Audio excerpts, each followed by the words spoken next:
Hi, everyone. Welcome. This is Tom Moran with the All Hazards Consortium. We will start our webinar in about 1 minute.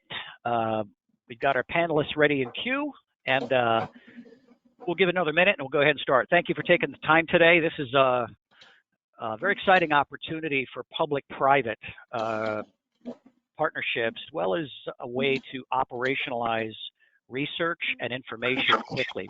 So we're looking at several models here we'll get a chance to talk about. So if you stand by, we'll start in just about 30 seconds. Ali or Nancy or Greg, if you can mute just your phone, we're getting some feedback here. Thank you. Okay, very good.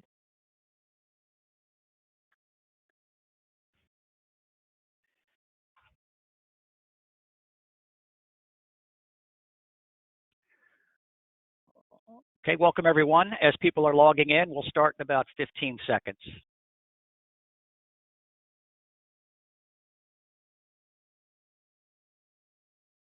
Okay. 3, 2, and 1. Okay, thank you everyone. Welcome to our briefing today on a new commercial routing assistance tool. Great technology, leveraging a vetted system of data acquisition and a massive community of people in state, industry, federal government, local government. We're very happy to be providing this brief.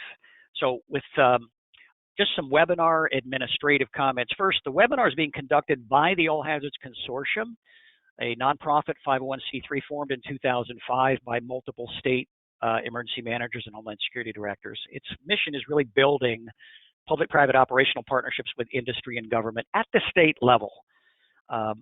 Heavy on the East Coast and the Eastern U.S., but when things get really bad like Harvey or Maria, we work with pretty much every state across the country in helping private sector fleet movement, resource information sharing, and so forth. And of course, this webinar is being provided in partnership with DHS CISA and Idaho National Labs. This webinar is being recorded and will be made available to all registrants and partners to post online as they see fit. If you object, please disconnect now. All the information we're going to discuss is open source, nothing proprietary or sensitive or secret, so no issues there. And this tool has been, and the process and partners have been through a rigorous DHS review and approval process for all of their policy and process requirements, and was officially approved for public release May 5th, 2020, and I believe DHS and others have issued press releases as well. All of you attendees on the call have come in as muted. If you have questions, please submit them through the text box or the chat box, and we'll try to get to those towards the end of it. And again, we want to thank you all for taking time to join us today. So our agenda today, we'll hear from multiple speakers.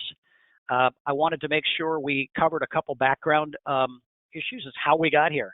A lot of you were maybe be surprised by how this thing happened, and I want to make sure everybody understands how we got here. This capability was created very quickly, 6 days, but it was many years of people working together that built the framework to share the information and leverage things quickly so the tool could be utilized immediately. So on the left of the screen, you'll see there's been a number of partners working together really since 2013 through the Multi-State Fleet Response Working Group, stood up after Sandy by the electric sector.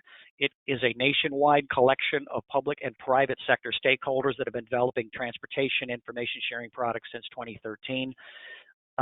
And they've been working very closely with Federal Motor Carrier Safety Administration, USDOT, state DOTs, DHS Science and Technology, DHS CISA, FEMA, a number of them over the years. So there's been a lot of people whose brush has been on the canvas for a long time.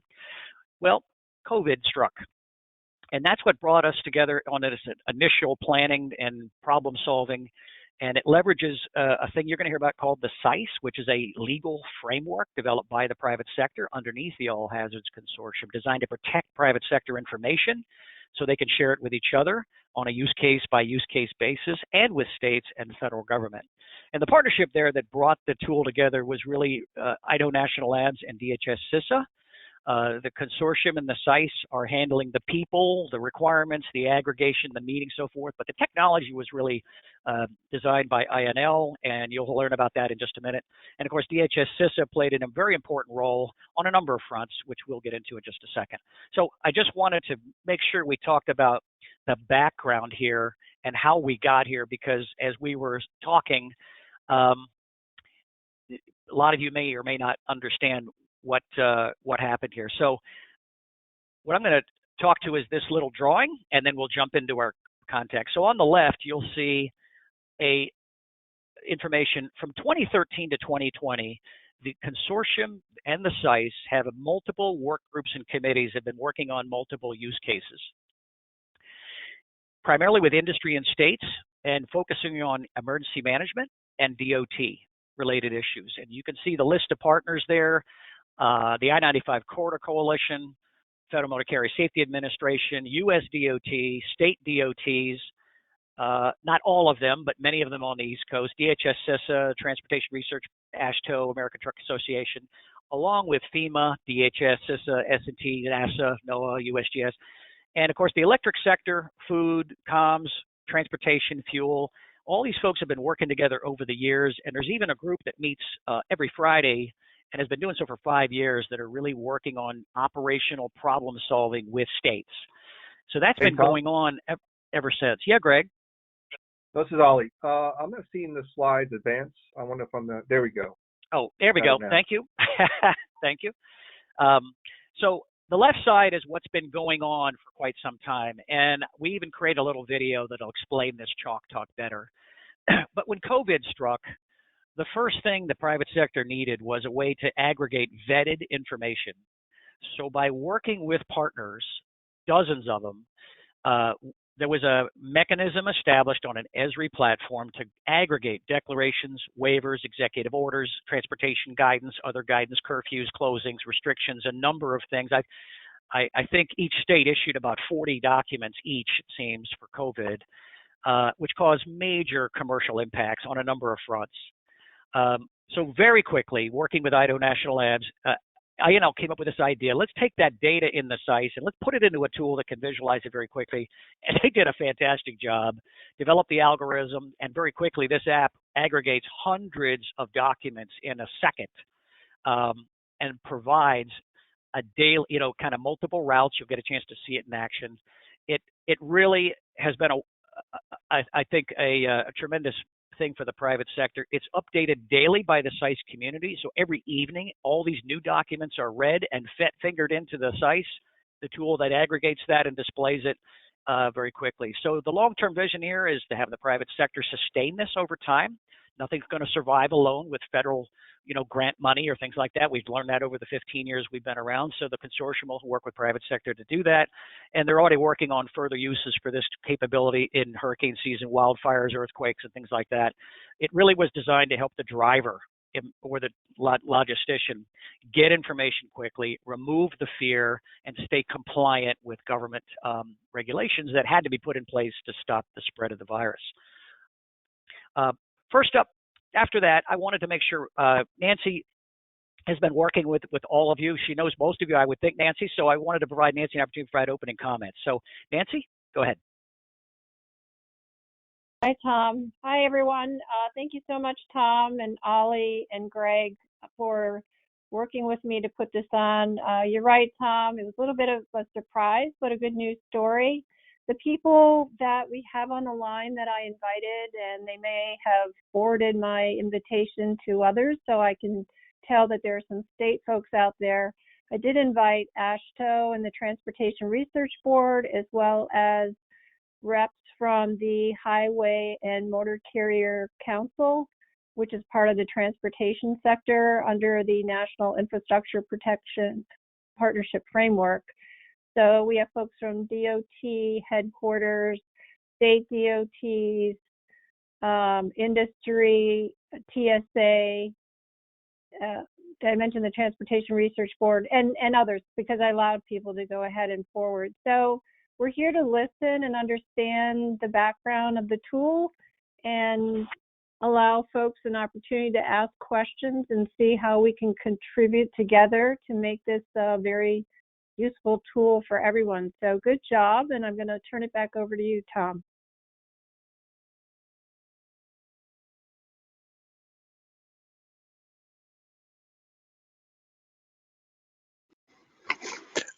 Hey, thanks, Nancy. Thanks, Tom. Thanks, Ollie. Greg McShane, can you guys hear me okay? Yeah, Greg, loud and clear. Go ahead. Okay, great. Hey, I just wanted to give a kind of a little bit of backstory on kind of where we were a number of years ago and kind of how we ended up where we are today. But I'm Greg McShane. I've been with CISA going on 14 years, more in the areas of technical facilities, supporting our CISA watch operations, both on the physical and cyber side. You know, it was about 3 years ago, CISA IOD, we started this effort. It's that public-private partnership with the All Hazards Consortium through the NIP Challenge, and really wanted to expand on some of the capabilities that All Hazards Consortium was working on. We expanded it to our partners with Idaho National Labs. They had a lot of technical capability that they've already been working on, and really mixed for the right recipe to kind of get us to where we are today. It's really that focus to solve operational use case problems during event response and recovery, building on after actions from a lot of the previous hurricanes, from Maria, Harvey, Sandy, specific use cases such as supply chain issues, lodging, pre-staging, fiber cuts, fuel availability and restoration, reentry, flooding, road obstructions, damage assessments, those types of use case approaches. And with the focus of use case approach, it's just like, how do we integrate and operational some of IOD's situation awareness and analytical tools capabilities? And how do we improve on some of our information and data sharing? And how do we actually solve the problem? We've had a lot of success in certain areas and a lot of areas where they're just very high degree of difficulty to solve some of those operational challenges. Either we've defined the problem, but yet we don't have the data or the information to help solve that, or we just don't have the right people at the table to do that. With COVID-19, it really developed, we developed that commercial routing assistance application. It really set the stage. We had the right people at the table, the foresight, the advanced technology through the ESRI hub, and the authoritative public data sources through national governors associations and state council governments. In the beginning, we were sending out RFIs to some of our regional officers and protective security advisors to collect a lot of that state information, and it was very burdensome. And through some of the capabilities that the NGA was working with the ESRI and the ESRI hub, we were able to really minimize that heavy lift on the data side, and NGA was actually doing that for us through the ESRI hub. We were able to feed that directly into our capability and tool, and it really set the stage up for a successful capability. We built the tool out in less than a week. It took about 2 weeks to get it cleared through our CISA leadership approval for rollout. And it's a tool. It's not just for COVID. COVID just presented the right opportunity to do this. It can be used for other events. We're coming up into hurricane season, and we really wanted to leverage it during also steady state. It's a great tool capability as we find very simple, but yet again, we've had the right recipe for success. We're open to feedback, both good and constructive. How can we make this and build on the existing capability and expand on some of those state restrictions or information feeds that are going into the tool. And with that, let me hand it back over to Tom and Ollie Gagnon for a quick demo. Okay. Very good. Thank you, Greg. Ollie, can you hear me okay? I can. Okay, so real quick, what Greg referenced was the COVID Information Hub on ESRI. This is a public site. This has been collecting information from multiple sources. It's validated every evening. It maps. It's got data sets. It's a lot of information. How do you make this functional? So INL did such a great job And Ollie, I'm going to turn the screen over to you now, and you can provide just an overview and demonstration as you want. Give me 1 second. But the partnership that pulled this all off, as Greg said, was really kind of perfect timing. It really was a perfect storm. So no pun intended. So Ollie, I'll give you the screen. It's all yours. All right. Thank you, Tom, and thank you, Greg. And Nancy, it was good catching up with you. And I appreciate it. Again, Ollie Gagnon with Idaho National Lab. My role is the Chief Strategy Relations Manager to CISA. And this, I was mentioned by Greg and Tom, this tool was actually developed in about 6 days, built on existing data that's been built over a long period of time. Again, the role of Idaho National Lab is we are one of the Department of Energy labs. We are what we consider government-owned but contractor-operated. And really, you may think, what is a DOE lab supporting DHS? Well, since Homeland Security was stood up with the Homeland Security Act, in the act itself, it calls for DHS to utilize the DOE labs instead of developing their own labs. So we actually have long-term relationship with DHS, CISA, and their former as the National Protection Programs Directorate. And this is one of other many tools that we have developed capabilities over time.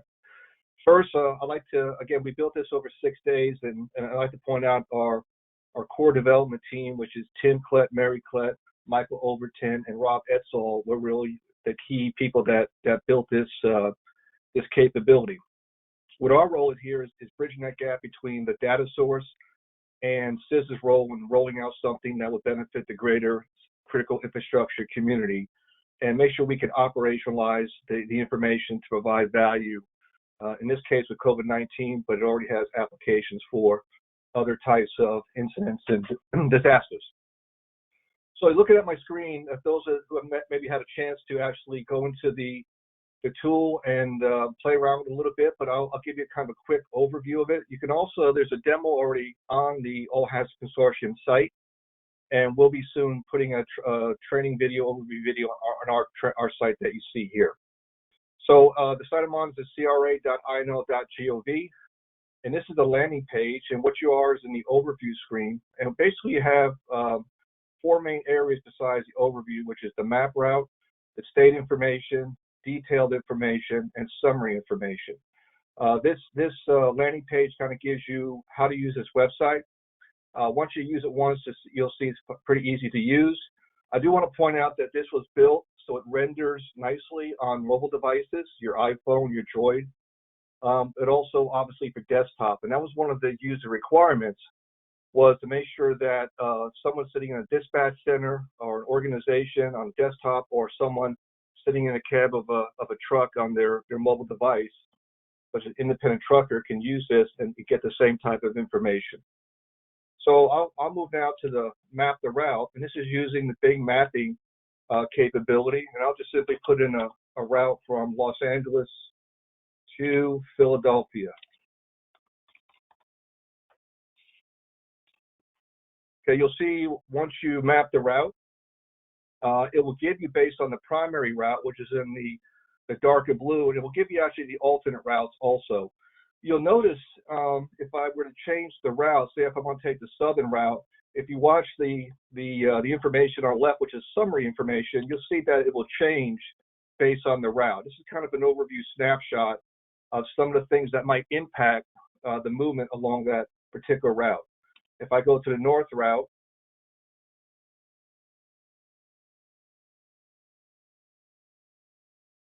you'll see the same thing happens. So I'll go back in to my center primary route that was initially given to me.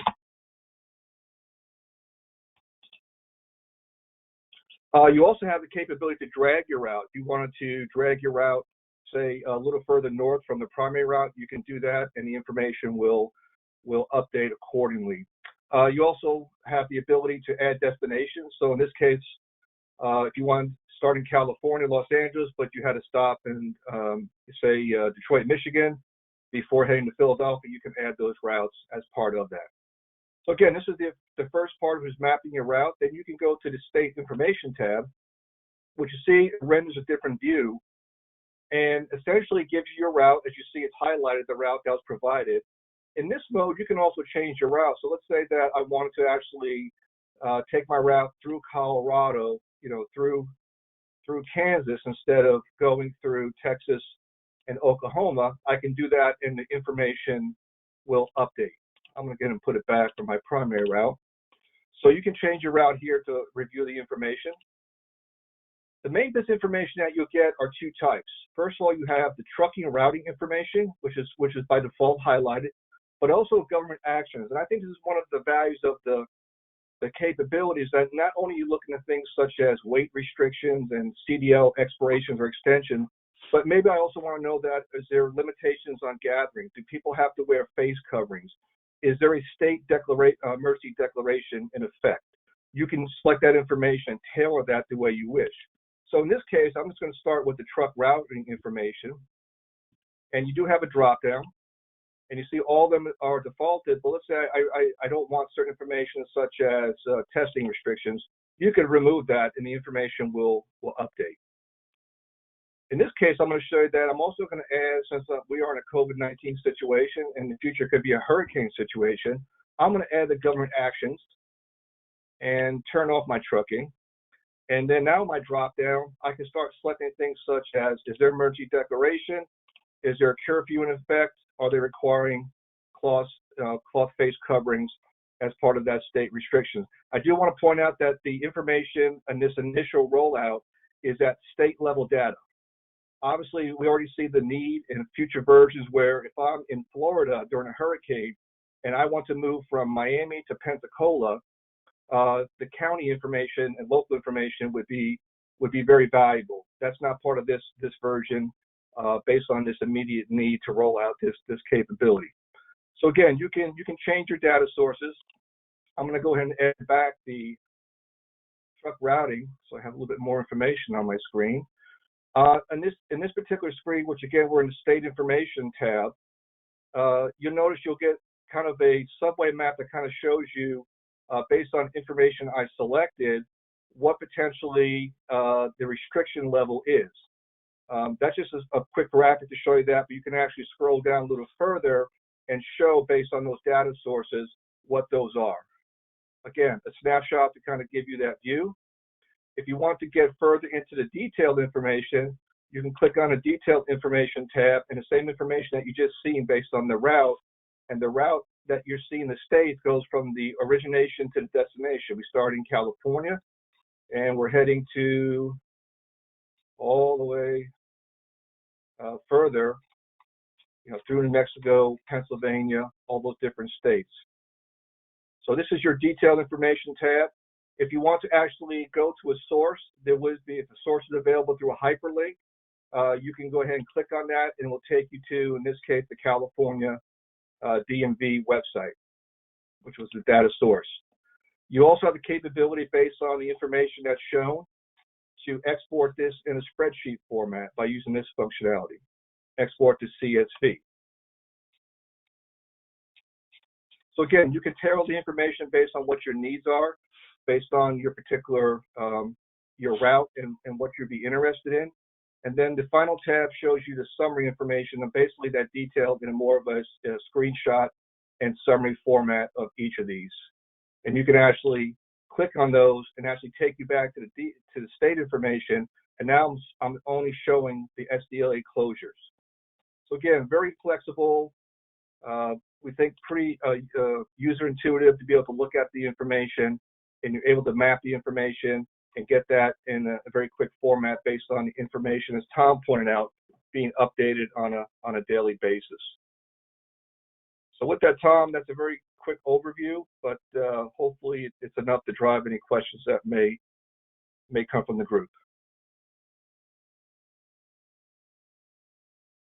Okay. Ollie, can you hear me? I can. Okay, very good. Thank you.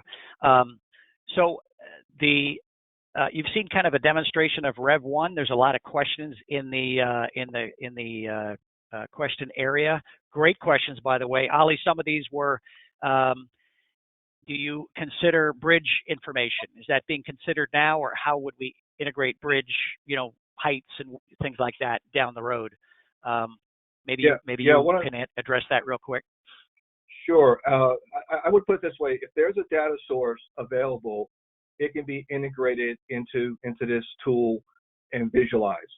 So, bridges, maybe, highway closures. We've heard that before. We even heard about security. Are there any security issues with certain routes, which may be important for, say, a reentry? So we're getting a lot of different requirements and we love to get those requirements from the subject matter experts and really the members that's on the phone right now. But yes, if the bridge information is available, it can be tied to the sites, and then it can be tied to this tool. Yeah. Okay. Very good. Jason Carnes asked, how does this tool complement or replace DOT Routing Assistance Hotline, which is typically stood up during natural disasters? Jason, thanks for the question. We hope to integrate that. That is a tremendous service. We've been using that. We actually worked with Alex Keenan and his team shortly after the 2017 hurricane season, and that has been a godsend. We hope to take that and integrate this. All this, we don't want to replace anything. We want to leverage everything. That's the mission the private sector's after with any type of tool. So they just don't know everything that's out there, but that's a great question. Another question that came up, where would I find hazardous materials, routes, restrictions, and designations? This would include tunnel and bridge restrictions, from Paul Baumgartner. Ali, any thoughts about that going forward? Yeah, I think that's tied kind of the first one. I know having spent 14 years in DHS as a field person, that very interested in that type of information. Again, if we could, if it's available at the state level, that data source can be integrated and visualized as maybe a separate area. So you could have, conceptually, you can have the government actions, the truck routing, say the hazards implications, security implications. You could actually, start to link the data to this capability and then visualize that. And then based on your needs, you could tell that by, say, selecting what you're interested in. So again, I think it goes back to the core concept that if the data is available, it can be linked to the capability. Great. Scott Ramming, sorry, Scott, if I mispronounced your name. Does or can the primary route be selected based on avoiding particular restrictions? I do not believe so. I don't. That's an interesting question. Yeah. Yeah. I think the visual nature. Go ahead. Yeah, I was going to say, have some conversations with Tim Klett earlier, who's the primary developer, and we were talking about that when you first do the route. Maybe you have something that pops up, a very short story that tells you on this route you're going to need face covering. Your vehicle cannot exceed 90,000 pounds because of restrictions on a route. So it kind of gives you that snapshot, story. And then if you want to start digging further into the tool, and I think your point is that if you want to reverse engineer something where I want to take something out of the equation, you should be able to do that. Now, the challenge there would be, and our team's all about overcoming challenges, is how that would be reconciled with the Bing mapping application. But it's not something that could not be overcome. I've not seen the team fail on any of these. Well, and I think you guys also attempted to do that already. If you look on the screen, you'll see down below kind of the swim lanes based on a specific restriction. That was kind of our first step at allowing a driver to say, based on a certain restriction on the left, what's the greenest route forward? Not perfect, but it's a start. The other piece, Tom, when you start looking at other types of incidents, and the ones I used to deal a lot with the New Madrid earthquake scenario and done training all over the country with Cascadia and others. The earthquake, you're worried about the bridges going down. So that the question earlier about bridge status is very important because you want to be able to, have that calculated into your route. Very good. Susan Ellis, thanks for the question. Is there an ability to get a step-by-step route rather than just a map, or maybe even in addition to the map? Step by step. I'm not sure I understand the turn. I think turn by turn. Oh, I would say it's not available now, but could be. Yeah. I don't think. I think. Yeah, we're using the Bing mapping application. You can get the turn by turn. Okay, very good. Eric Taylor, thank you for the question. Does the tool factor in highway construction projects? Great question. Does not right now, but again, okay. If you can point to it, a data source that's updated And I will say, the same response that we can map to or link to a data source. It can be visualized. The other thing I think the group be interested in before the question may come up is we really want to get down to where the information that you're looking at, like say right now, is actually time date stamped on the most latest, because not all of it was updated last night. So we want to be able to provide that more, granular time date stamp on the information. But again, something like road construction would be something that you want to calculate in even like a normal mapping application where it gives you your time for the route based on some of those restrictions that may already be inherent to that application. Yeah. And just another comment for the group, where the private sector wants to see this is to have kind of two versions, a public version. Again, we just birthed a baby, right? So this is early stage, but what the private sector wants to do is to have a public version with public information like you see on any kind of tool like Waze like that. What they see for this tool is to share not normally shared information, meaning sensitive. And they want to be able to take some of their operational information and put it into here for operational use only and have that as a non-publicly available version. That's their whole point, is to share specific data that may not be publicly available, that they can get, DOT and approved people in to look at. So we have a sensitive framework to share information as well as a public. So we're not there yet, but that's where the private sector hopes this could go. Another question. Hang on a second, they're coming in pretty quick. This is currently available only for legal roads, correct? No OSOW? I'm not sure what OSOW means, Dan. Dan Mulder provided the question. I think the answer is yes. Legal roads that you guys map, right? I don't think we got every road. Yeah, it's legal roads, but legal roads. But really, what it's doing, it's the road is contained in the state, so it's bringing up the state information. Okay, very good. Sinclair Stoley, thank you for the question. How do we get in contact to get some of our state DOT data streams to you for possibly get added? Thank you, Sinclair. That's a great question. Who do they get in touch with? I guess, Greg, that's something we ought to talk about, because this group could be a really good committee to advise, get brush on the canvas for that one. Any comments? Yeah, Tom, that's a great question.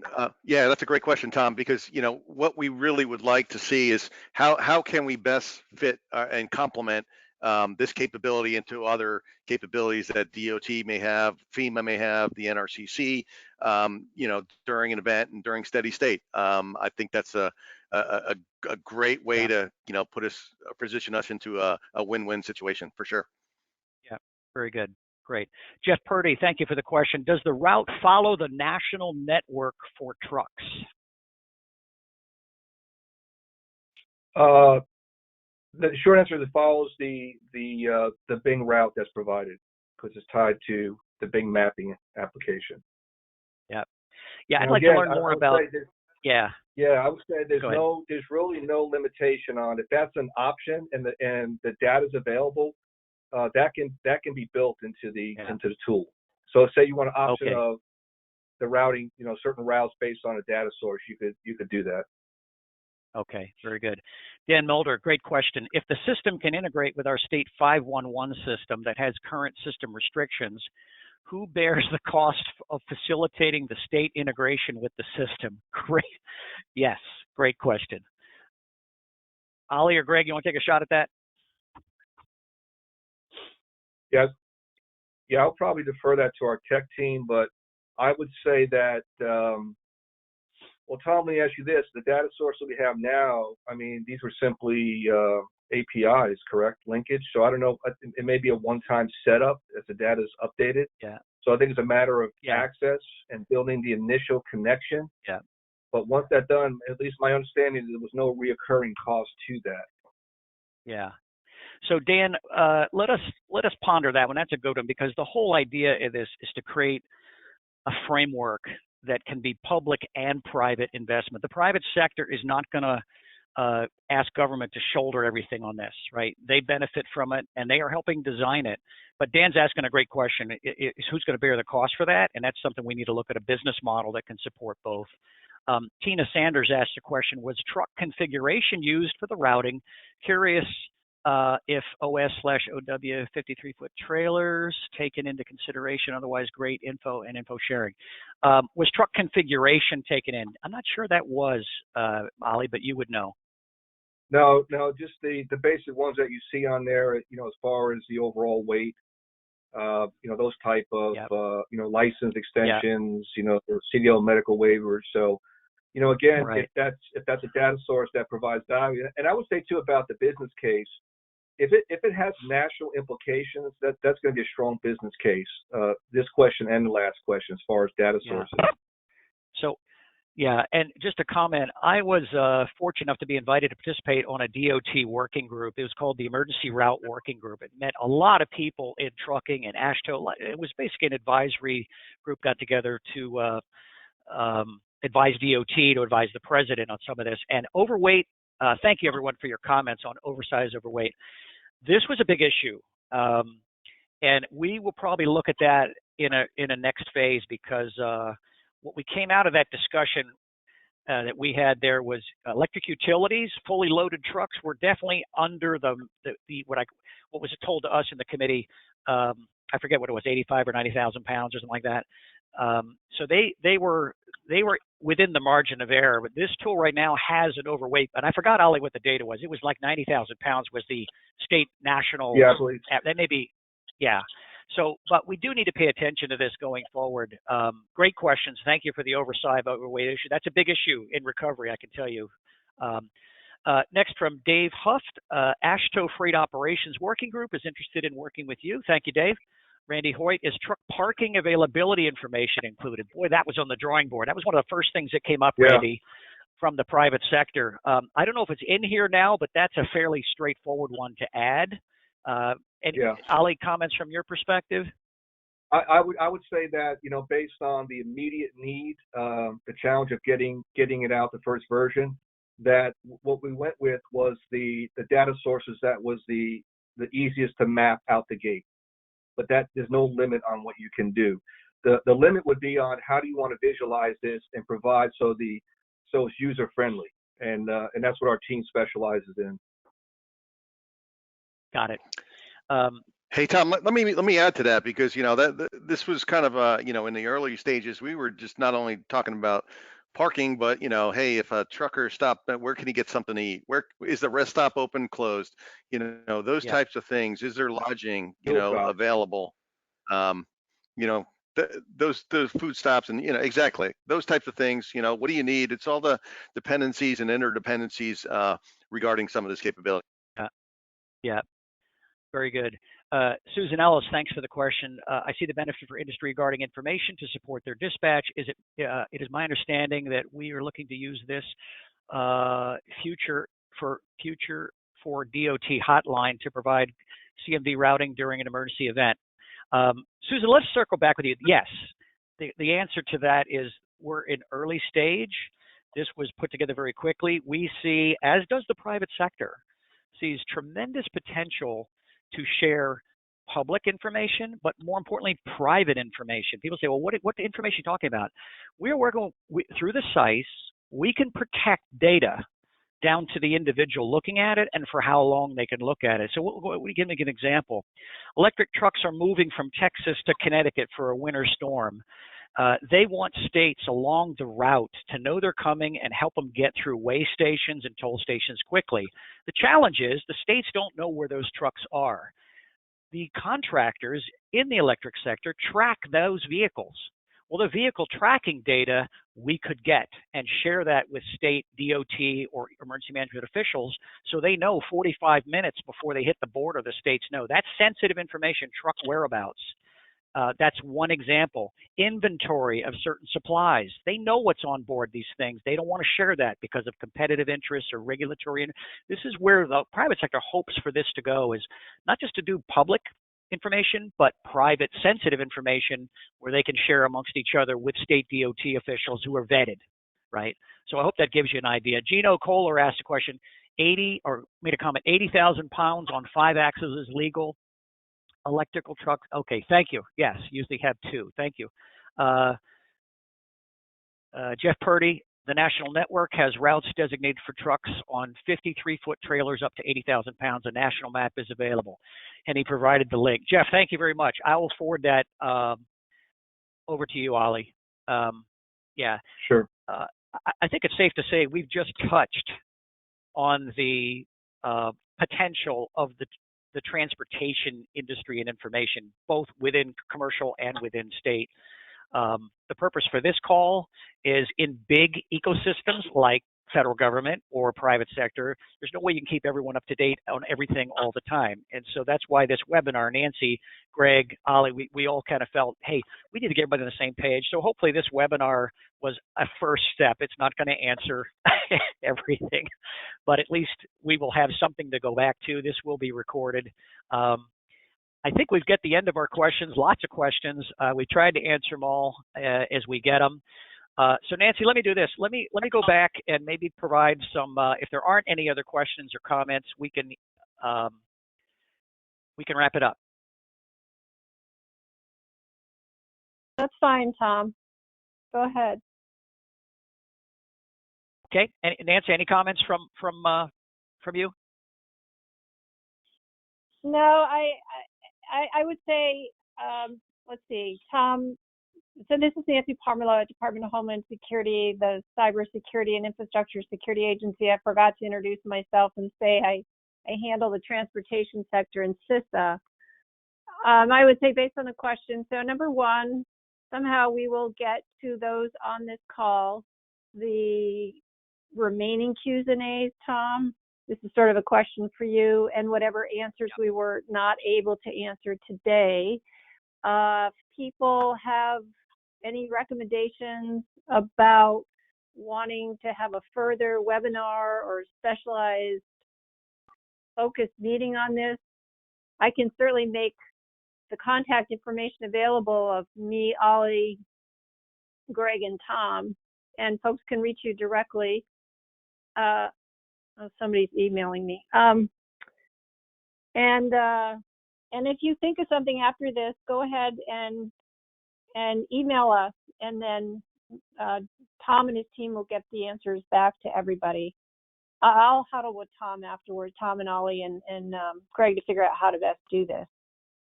But otherwise, I just want to thank everybody for participating. I'm going to turn it back over to you, Tom, to kind of wrap it up. Okay. But Great. we'll figure it out afterwards. Okay. Okay. Thank you. Great. Thank All you, right, Nancy. over to you, Tom. Thank you, Nancy. Up on the screen is all of our contact information. I'm sure if you have questions afterwards, you can send them to the appropriate party. I do want to let you know we have two links there. One is a direct link to the INL tool. The second one is a YouTube video with a chalk talk of just me going over the crayon drawing that I did in the very beginning. We use those all the time because they're simple and effective, and hopefully it'll help you all. Greg or Ollie, any comments here before we close? No, I'm just going to say. No, just go ahead.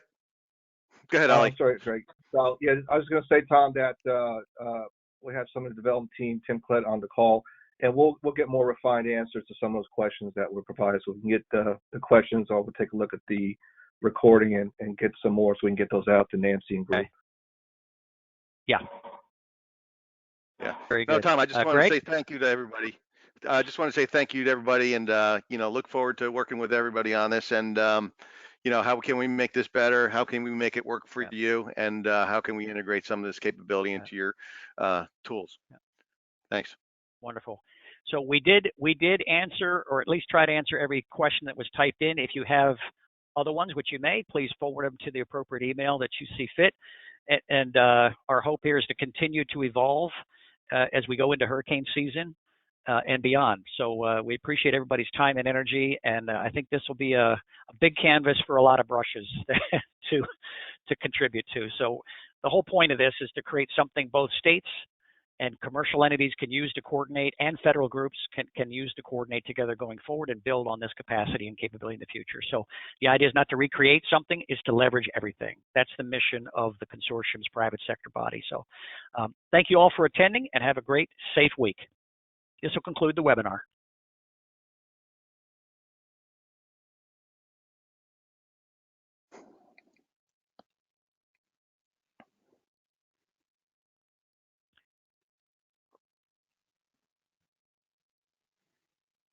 Tom, are you still on the line or? Yes, I'm still on. I'm I'm just still on here. Has everybody else dropped off No, they're still live. Yeah, they're still on. Well, they're dropping off, but they're still on. They're all muted. So I'm saving the questions log.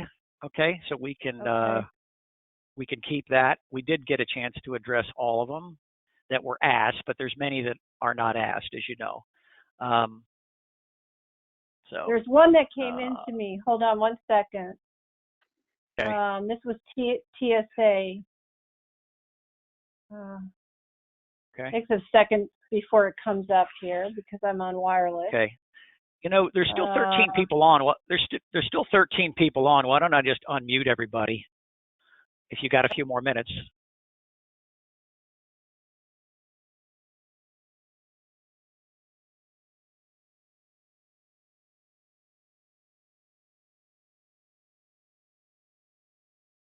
Anybody? Okay. This is Nancy Parmano. Okay, everybody's unmuted right now. So maybe we should just mute them, Tom. Okay, yeah, there's 12 people left on the phone. What I was trying to do is to go down. Jeff Purdy made a comment. Thank you for calling the conference center.